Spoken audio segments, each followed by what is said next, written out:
Wara li l-ġimgħa wara nofsinhar il-maġġoranza tal-Awċin għattaw numru ta' sigħat bla dawl, is-sibt filgħodu l-Awċin sebħu mingħajr il-provvista tal-fjuwil.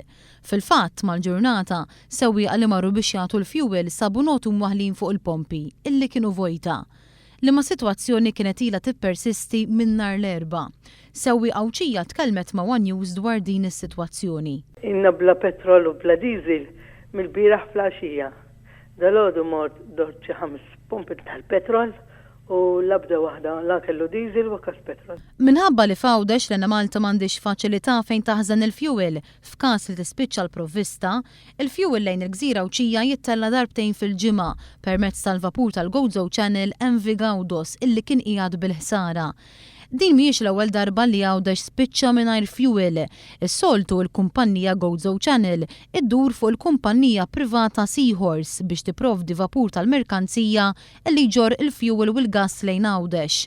One News iżda jinsab infurmat li din id-darba dan ma setax isir għaliex il-kumpanija Seahorse ma ċċettax li tagħti dan is-servizz minħabba l-flejjes kbar li għandha tieħu mingħand il-kumpanija Gozo Channel. Fil-fatt One News huwa infurmat li s-Seahorse għandha tieħu mingħand il-Gozo Channel is-somma ta' madwar 2 miljun euro. Kif ikkonferma l-Ministru Tonio Fenek għall-interpellanza parlamentari ta' Justin Caruana, il-kumpanija Seahorse hija l-unika kumpanija li tista' tipprovdi dan is-servizz ta' ġar ta' merkanzija bejn Malta u Gawdex.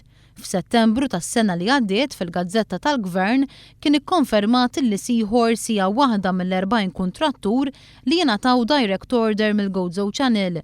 Kumpanija oħra li tieħu xogħol permezz ta' direct order mill-Gozo Channel hija Tortex Malta li tagħmel parti minn Tortex Group.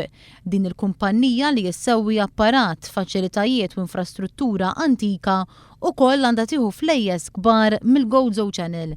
Tant li f'Diċembru li għadda, Tortex Malta għamlet mandat ta' sekwestru lil Gozo Channel fejn ordnatilha tħallas is-somma ta' kważi 400,000 euro li ma somma l-Gozo Channel ma kellix u għaldaqstant għadditilha 60,000 euro inqas.